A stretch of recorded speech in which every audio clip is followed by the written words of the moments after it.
Well, welcome everyone. Welcome once again. We are live. Welcome to Carolina Retirement Planners weekly happy half hour. I know many of you know for what's getting close to 3 solid years, we have pretty much every Thursday come to you at 4:30 to kind of have some fun, to bring some education and to kind of, talk about what's going on and talk about some things. But this week we'll have a topic. Sam, do you know what our topic is this week? Yeah, our topic this week is passing on your financial literacy. So we're going to be talking about, things that you could be teaching your kids and grandkids to help them get set up on the right path like you have. We've got some great things for that. It's sort of, uh, you know, uh, we always want to pass our wisdom on, and every generation, every new generation can use a dollop of our wisdom.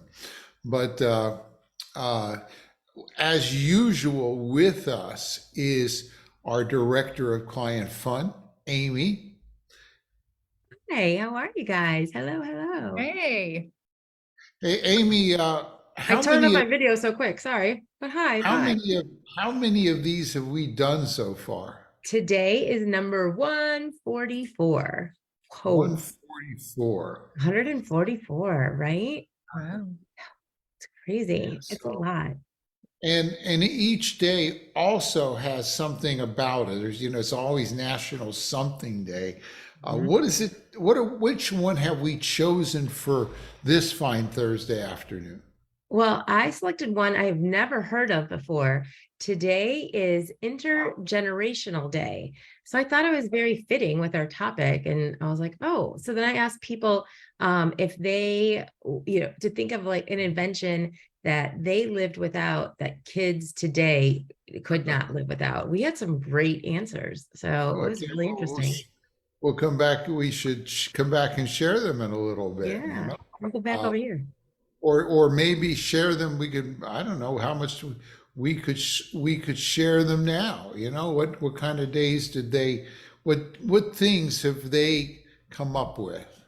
Okay, so basically, the winner by far was cell phones. That most people thought. Sorry, my dog's barking in the back. Most people voted for like cell phones, but coming in second was GPS, and I was like, I didn't even think about GPS. So most kids today would not even know how to use like a regular map or Rand McNally. They probably wouldn't know who that is or what it is. But some other good ones, we had an iPad, Amazon, yeah, Amazon shopping. What? A refrigerator. So somebody remembers getting their first refrigerator, DVR, electric toothbrush, fast food, and then fiber optics. I was like, oh yeah. So lots of great answers. I think GPS astounds me. I have never been driving at a time where there wasn't at least the internet, MapQuest. So I couldn't Google map it. I mean, I used to have to decide where I was going and print out all the directions. Then if you take a wrong turn, you're really in for it. But like before that, how did you all be like, I'm going to go find this new business? Did you like look it up in the phone book and then pull out your map and comb the city for the street that it was like? I don't There, understand how there you, was a Yeah. time when we Yeah.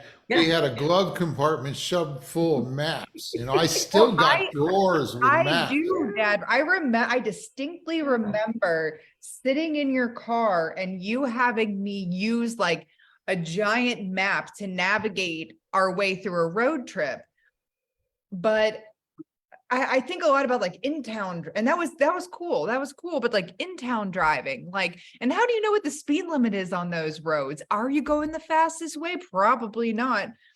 But if I were to trying to find some place, a new business in Wilmington, and all I had was an atlas to get me there, that I find that might be difficult if it wasn't on wasn't on Market Street, or yeah, I don't know. I don't know. You'd be able to Y'all do are it. pretty impressive. I believe in you. You're pretty smart. You'd figure it out. So, it seems like it's so antiquated and so like mind-boggling now, but it's what we did.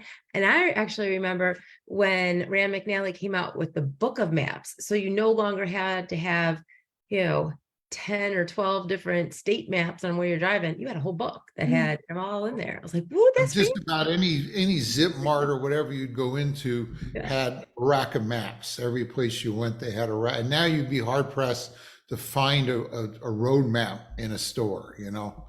Yeah. There's other things that, you know, and I was trying to think when I go fishing, it wasn't until I was older that depth finders existed.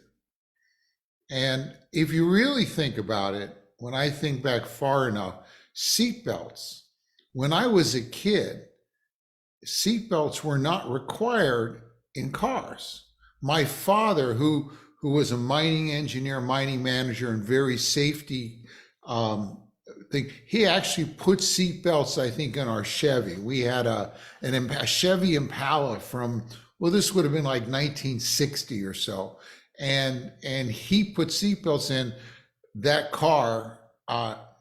There was a time when they weren't in every car. They weren't standard equipment. You just went through the windshield. That's all. It was like much simpler back then. Hold on tight.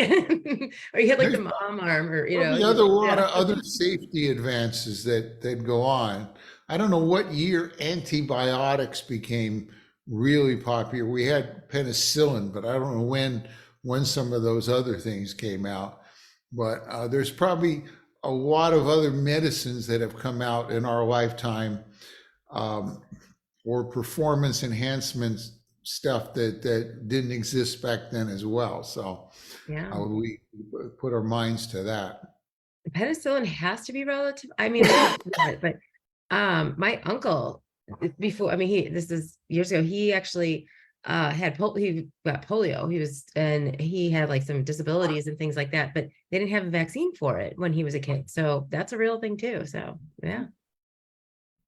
So there's been some advances, but anyhow, well, let's say hi to some folks and then we'll get on and learn how our folks can go. I don't know how long I'm gonna take, but I'll make I got plenty of stuff to fill in the gaps, maybe. no, I mean, I might take a long time, but I don't really know. Okay, I got Skip. Skip has joined us. Teresa, our ever-present Teresa. Hi, I see Mom. Kim is here. Miranda is here. Carolyn is here. Fred, good to see you again. Bruce. Fernando is here. Paige. Jay. Who else? Oh, I'm so sorry. I'm not Okay. there. I got often Diane is here, and she's got her story about riding with mom standing on the seat next to her, asked her to slow down because she's making my teeth hurt. Okay. Yeah. Remember when we didn't have yeah, it's another one, children's, baby strap-in stuff where the kids just rolled around in the back seat and Yes. stood on the seats. We just forget. It was a Wild West. I mean, it was a free-for-all back then. Yeah. Hi. Let's see who else. I must have missed somebody here. Who did I miss? We got Paige and Danny. Jay. Jay and Carter are here. Diane saying hi from Leland. And Bill is here. Bruce. Sandy Robinson. That sounds familiar. Who could that be? Yeah. I guess Sam's mother is here, huh? And Jane is here. It wasn't a great map reader, and per my husband, we had the big map book. Okay, Diane. Well, we already did that. Then George is here, and Linda, Kristen, our own Kristen, and George. George says riding the incline to go to town. I wonder if is that Pittsburgh? That's probably Pittsburgh. Yeah. Yeah. And, Jane is here and Paige again. So farm fan of Seven in a VW Bug, baby on the mom's lap, toddler being back seat under the window. Oh, that's a crammed one there. Oh, Yeah. we'll get a good suntan there in the window. Okay, so Sam, what is it? People are All right, anxious. may I do my presentation now that You may it's now 10 do your after? presentation. All right. Oh, what do you see? Wait. I think I saw your outline and your presentation. oh no. I love it. This is like, I'm so we know sorry. we're I live. didn't test this before. Yeah, it's a little tricky. We have learned how to use our iPads and load presentations into them so we could draw on it and all. And You like look any good, good Sam. technology, it can be a challenge. So Yeah. okay. Yep, looks perfect. You're good to go. You gotta tell it to trust you. And I just wasn't ready to do that yet. I hadn't done that already. All right.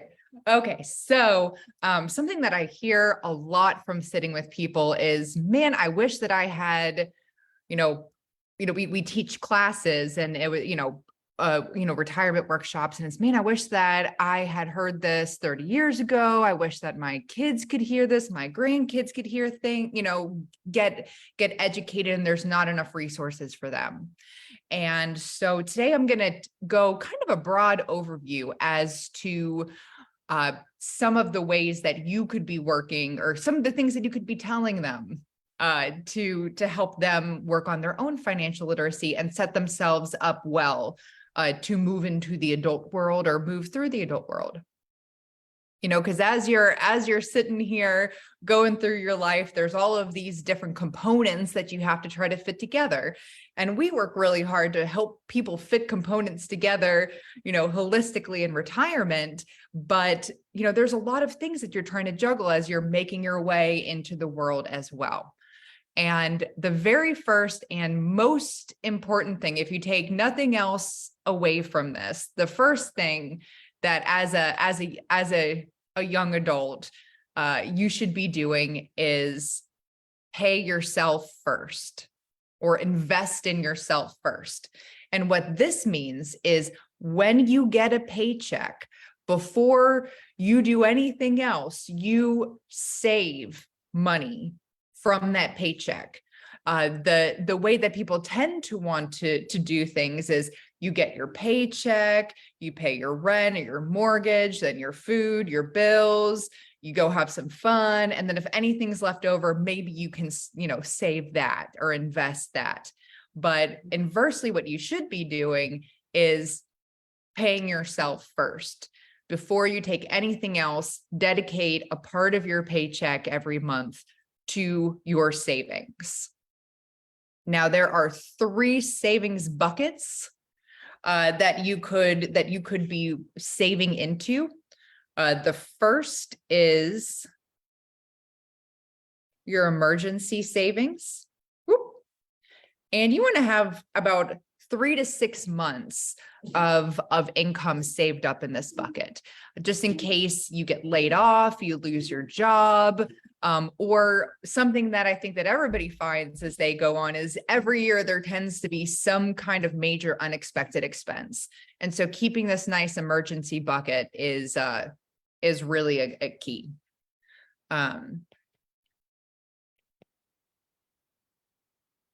Then your retirement savings.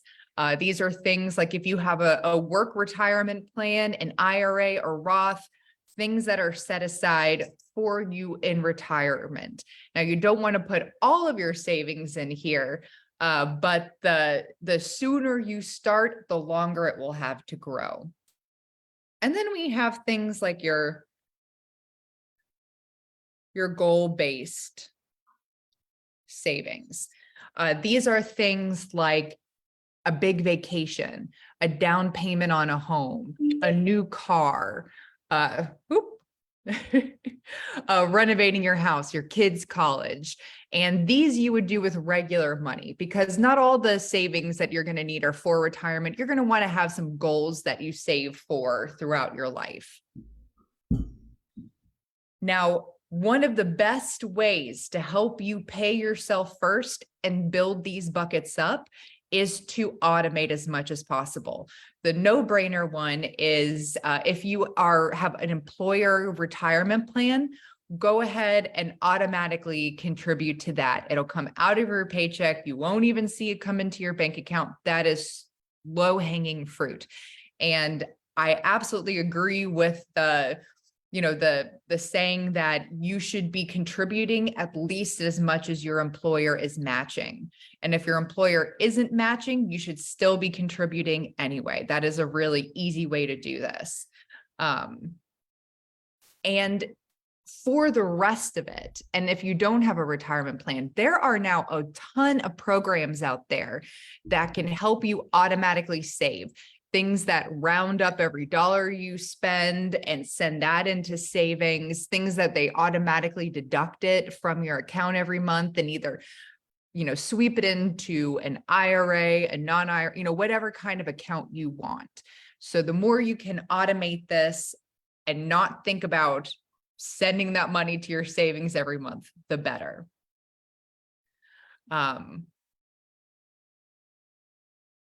You also want to be starting as early as possible. And this is difficult because typically when you're very young, your income is not that high. But time in the market is better than timing the market. So compound interest can really make a difference if you start saving earlier. So this shows, Emily and Dave, and Emily starts putting money away when she's 25. And I think that this example is assuming that it's growing at 6%. And Dave starts at 35 to save the same amount of money with the same amount of growth. But by the time they're 65, she has about twice what he has, and she only had to contribute about 33% more over that time period. So really, the longer that you can have those investments compounding and growing upon each other, the better off you'll be. It'll take less in the long run if you start early. This isn't my prettiest slide, but being mindful of your spending habits. And, the first thing that kind of goes in here is that as your earnings increase, as you get promotions, raises, move to a new job that pays you more, make sure that you first increase what you are saving for yourself, increase what you are deferring to your savings and investments each month, right when you get that raise. You want to be conscious, obviously, about your frivolous spending. Oftentimes, the people that we visit with that have amassed the most wealth at retirement aren't necessarily the highest paid, but people who tended to be very frugal during their lives. And one way that you can balance this is by really sitting down and identifying the things that are important to you and trying to gear your spending towards meeting those goals. And something that I like to think about is buying things that have a decreasing return and eat into your income. So, do you need to spend $60,000, $70,000 for a car while you are, still working and amassing your wealth? If you have enough income to afford that, great. But if you are not saving because you have a car payment that is over $1,000 a month on something that is going to give you some negative returns, then that is something that you should be thinking about. Try to be careful of depreciating assets. Yes, people really like to drive nice cars, but you're putting a lot of money into that you are not going to get back.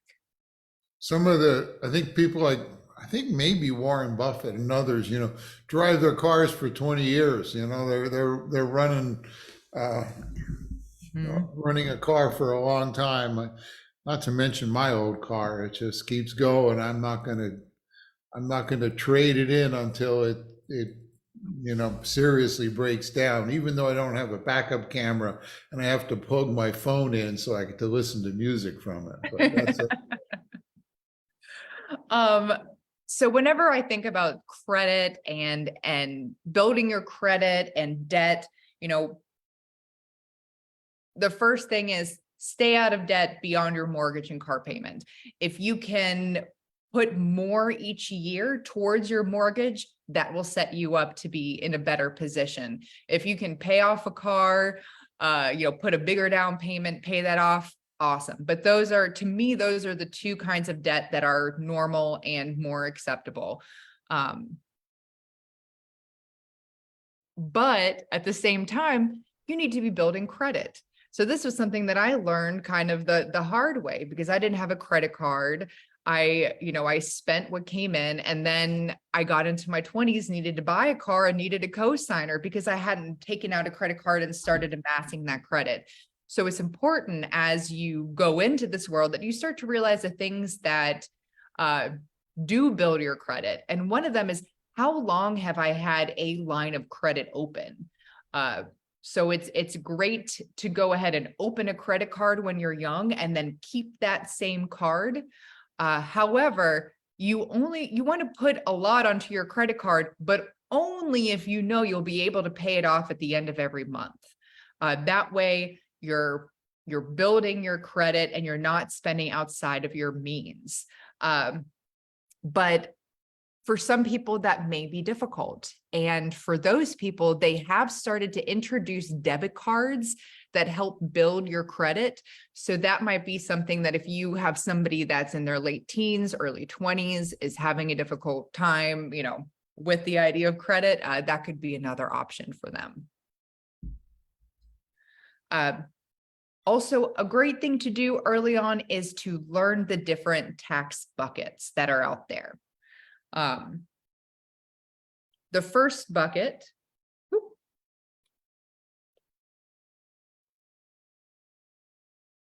is your non-IRA. This is your non-qualified, your regular money, and it is taxed as you go. You're taxed every year on your interest that you earn and any dividends that you earn. And if you are invested in the market, the other way that you are taxed as you go is if you sell those investments, you're taxed at a capital gains rate. You often call that the tax now bucket. Yeah, I like that. Tax now. Then we have the tax later bucket, also called tax deferred. These are things like your IRAs, 401ks, 403bs, TSPs, basically IRAs and any of your employer plans that are not a Roth. Now, these you get a tax break going into them. You don't pay taxes as you contribute, but you do pay taxes whenever you take that money out, probably in your retirement after you're 59 and a half. And then we have your tax-free bucket. And this is going to be your Roth. You can have a Roth IRA, a Roth 401k, and then also the cash value of life insurance. So another thing to keep in mind is that there is a difference between your tax qualification and how that money is invested. Being an IRA does not designate the investment that IRA is in. The IRA is just specifically talking to, hey, has this money been taxed already? Has it not been? Has it been taxed and will grow free forevermore? But as an IRA, you can have it invested in most anything. So those two things are different. Going through life as you navigate your early adulthood, it's, do I need life insurance? And how do I know when I need it? So the first is term. This is typically the first insurance that people buy. When you buy a house, whenever you get married, or, maybe when you have a child. Not maybe, definitely when you have a child, that's when it makes sense to get term insurance. Whenever you're young, it's cheap. You can buy a lot of it because they don't think you're going to die anytime soon. But you want to buy enough to typically cover the mortgage if something were to happen to you, protect against the lost wages that you would be bringing into the household while raising children, and potentially even covering their college cost. So these term is for, your temporary expenses that you're trying to make sure you're covering.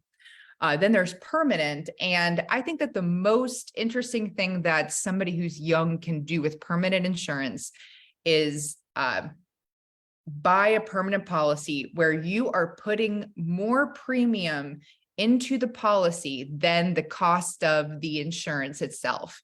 When you do that, that extra cash can grow in there, potentially grow in there, and then you can take it out later tax-free for income in retirement or for big expenses down the line. But these typically take 10 to 15 years to really get going. So similar to, investing when you're young, the younger that you can do this, the better potential you have. And it helps diversify your taxes as well later in life. To some extent, done right, it acts like a Roth IRA.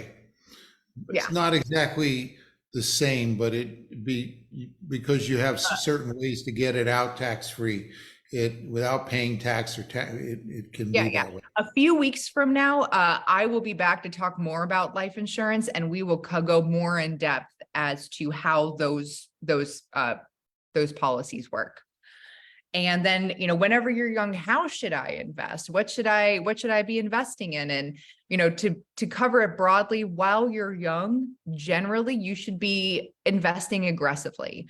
At this point, you have a long time horizon. You're still in your accumulation years. So especially if it's money that is going for your retirement and your 401k, your Roth, your IRAs, you want to be, very aggressive because you can withstand the down markets.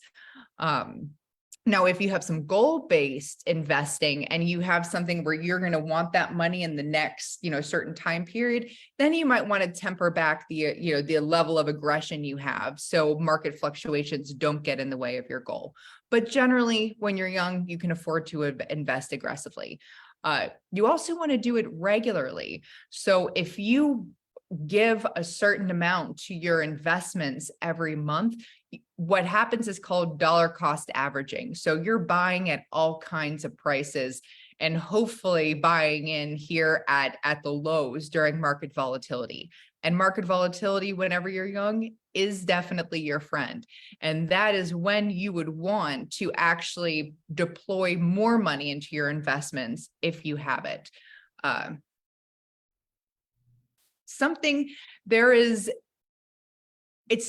It's not as important to pick the perfect investments when you're young.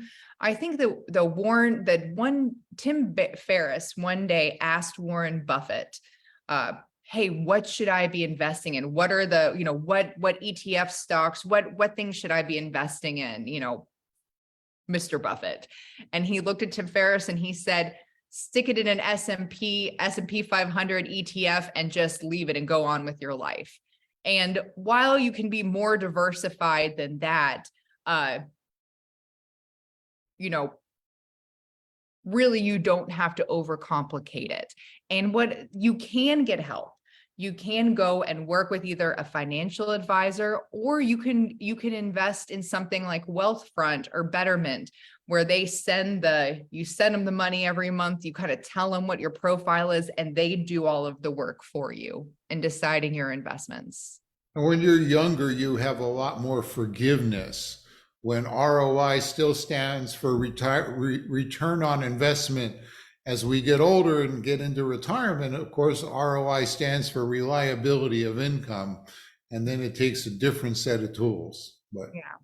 Now, don't get all crazy and speculative and put all of your investments into Bitcoin, but you have the capacity to be more aggressive.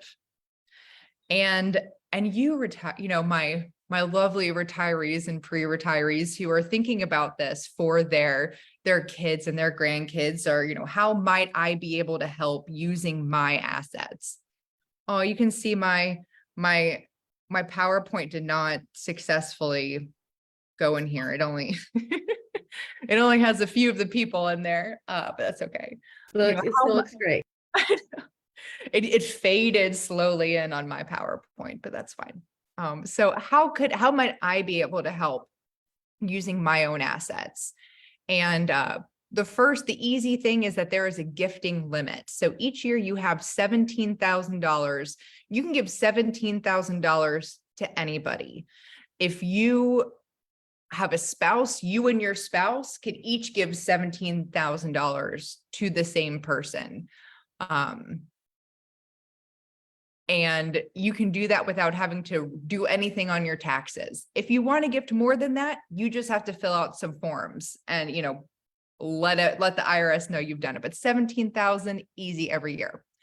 Now, in using that, once you have kids or grandkids who are starting to work, you know, as we talked about time in the market, you can gift them money to put into their Roth. Now, the Roth limit is $6,500 a year. So you could gift to them as much as they're earning in a year, up to $6,500 that they could then put in a Roth and let that compound for years to come. So that is a really great gift to give to your kids or grandkids to help them start early and get a leg up. And, you know, something that I've been thinking about is how expensive home ownership is, or buying a home. If you don't already own a home, you know, how much the market's gone up, how expensive that is. And something that you could do to help your children, you know, get set up for the future is assist them with the down payment for a home. I think that could be another great way to help them get a leg up and help them obtain a new asset that's going to grow in value. That's great advice. I'm so happy that we bought in 2019, and we would have had a difficult time doing that if we hadn't just gotten married and gotten, you know, money from our wedding. And, you know, we had been saving, but it, you know, it was really great to have that extra assistance of our kind friends and family who gifted us money at our wedding. So, and that is we're just 2 past the hour, but Dad, you know, spent an extra 3 minutes here talking before I started. Very good job. But Steve. I Very hope good that this job. was helpful. I feel like there's so much information to go through that it was hard to do more than just skim the surface. So I do hope that this was still helpful. It was No. great. Do we have a giveaway you want to mention? Do we have a giveaway? We do. Yes. Do you want me to talk about it? I don't know what the giveaway is, so I would love it if you talked about it. Oh yeah, absolutely. So we actually we gave these away a few, maybe like a month or so ago, but we went and we purchased a couple extra copies of The Latte Factor by David Bach. So I'm sorry, I'm not even on screen. So, and if nobody's read that and they have young people in their lives, it's a great book to read. It's one that when It's a book designed to give to like literally your teenage grand son or granddaughter. Matthew, And it kind of teaches them if instead of buying a latte every day for X dollars, if they bank that and how much more they'd have. And he's written it very well. David Bach, long story, we've been associated with him for years, and he's written it very well. And it's a great. How do they get it, Amy? Sorry. Oh, yes, very simple. I am going to post it in the comment, but all they need to do is send an email to Mary at carolinarp.com, and she will mail a copy out to you. And it's a hardcover book. So it's a book that it's not just like a paperback throwaway junk. I mean, it's a really great book. I read it. I gave one to my daughter. Someone graduating from high school or college would be another good book for them as well. Yeah, nieces, nephews, any younger person in your life. Yeah, so the number of copies are limited. I'm not sure if we have like 10 or 15, but if you are interested in a copy, send that email to Mary as soon as possible because they go All right. quickly. Well, we are 5 past the hour and I know we have one more thing to do. Let's get to it. And I want to just a quick shout out to Barb and Dan, who are actually on their way back up to Murphy. They've been another set of great old friends and regulars. So just saying hi to them as well, listening to us on the road. So. All right, wine drawing. So would you like to talk about, we give away 2 bottles of wine every week, and they are actually. Before that, next week, what is it? What is next week's topic? We should know. Oh, next week we have a special guest host with attorney Dick Horgan, and it is about you don't want to, what is it? It's like, Disinherit your yes, grandkids. He's going to give some, since we've been talking about further generations and such, he's going to give some hints on what you can do to be sure the money you pass on to your family all works correctly. So if you, and those of you who know Dick, he's always great to listen to. He's very popular. And I think the weekend after that, we may have Pon here. I think there's a Q&A after that. Q&A, and then we have Pon Pon runs Smart Vade Investments. He came on a couple. Dad, we are at 5:06 right now. Okay, you're right. Let's go. Draw the thing. I just want all right, wine. So we give away 2 bottles of wine from Fermental. All you have to do is RSVP that you're going to the Facebook event. Send us an email, say hello, send a topic, reply to the email that David sends with whatever crazy day of the week it is. And Steve, the owner of Fermental, will hand select 2 bottles of wine to send to you. So I put everybody in the hat, and I've already pulled the names. I didn't want to like be cuckoo and put it back and do it again. But today's winner, 2 bottles of wine sent directly to them from Fermental Bottle Company, beer and wine, is Sheila and Marcos O.